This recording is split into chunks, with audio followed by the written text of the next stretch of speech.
This is my second message today on a day where I wasn't meant to record anything. But after recording the message that I just shared, the one before this, the idea of sovereignty started coming up for me. Sovereign territory. And I want you to look at your own life and your own being as sovereign territory. What does this mean? People will try and cross your boundary, okay? People will try and cross your boundary. Unwanted energy can try to cross over your boundary. Does that mean that you need to have security standing at every point of your boundary to make sure nothing comes in? As in, let's call it paranoia or over alertness or vigilance. No, not necessarily. Not at least the way I see things, okay? However, if you get news that on your territory there is an intruder or there is someone trespassing, causing trouble, that's when you start to stand up and sort it out. How do you know whether this is something that you need to sort out or not? You know because you've decided what happens on your country.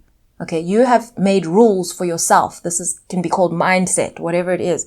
You have decided what kinds of activities, what kinds of thoughts, what kinds of feelings are actually, let's leave feelings out of this, thoughts take place on your territory, in your being, in your mind. Okay, so when you are dealing with an intrusive thought, you can recognize it and then deal with it.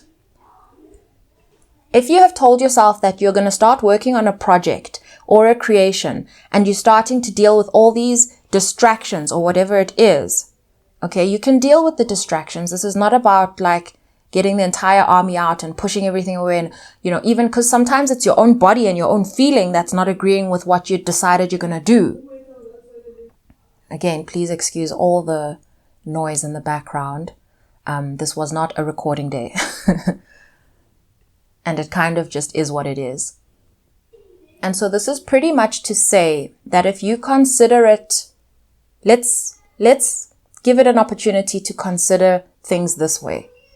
Whether it's your own intrusive thoughts or it's an external attack coming inward towards you, it still remains your territory. Okay? It still remains your territory. And there's no one else that can protect your territory but you. Is this by firing back? Is this by attacking back? Or no, not really.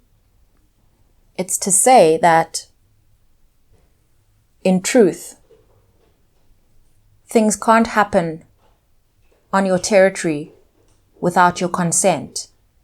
And if they do, you get to decide whatever the recourse is going to be. Recourse, punishment, whatever it is, pushback. It's for you to decide. You also have the home advantage, right? So you've got the visibility.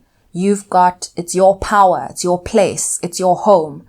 And this idea of protecting your home has been coming up for me today, because you're actually creating a home. You're building your house. We've been speaking about this brick by brick, what you want. Now, if someone comes with a blue brick and sticks it in, that's just not going to work. This is not a blue brick house. It's just not. Okay. And so you can then remove that brick. If it means you got to knock down a few bricks to get to it, so be it.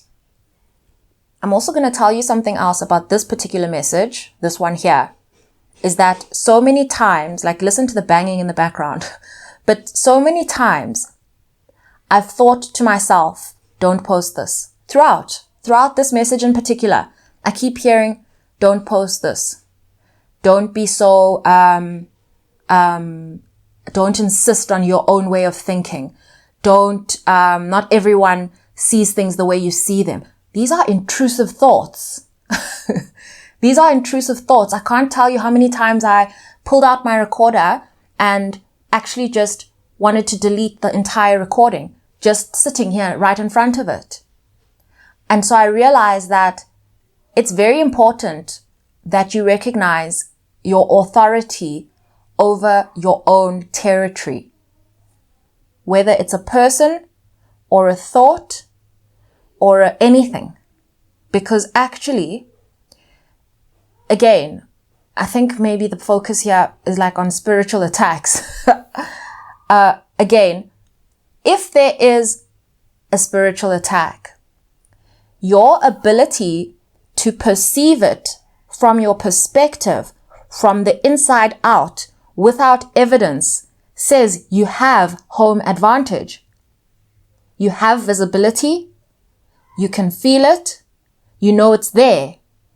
So are you going to say that thing is stronger than you? It's actually got less sight than you because it doesn't have your perspective. You're on the inside. Okay, you can see from the inside and the outside. They can only see from the outside. And so, maybe I'm challenging perspectives here on these things, and I don't want to make anything sound, I don't want to, what do you call it? Not disregard, but make anyone feel like what they believe is irrelevant. That's not my goal here, because I have certainly experienced what I sense as spiritual attacks. I have definitely dealt with that, and I have responded the way I needed to respond at that time. Okay. And so it's very much to do with your own truth and your own understanding. But I think that's the message I wanted to bring, is that you have home advantage and it's still your territory, and nothing's allowed to happen on your territory without your consent. Unless you've actually allowed this thing to come into your life and make decisions, in which case they're paying for it.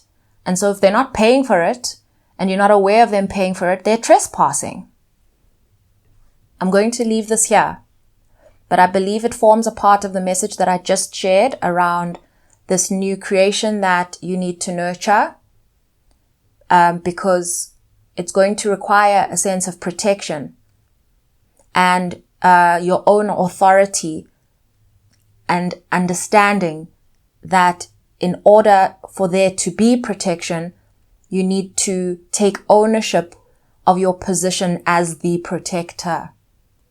It's like a parent and a child. If the parent denies the child, how does the child ultimately get protection? Sending you all so much love.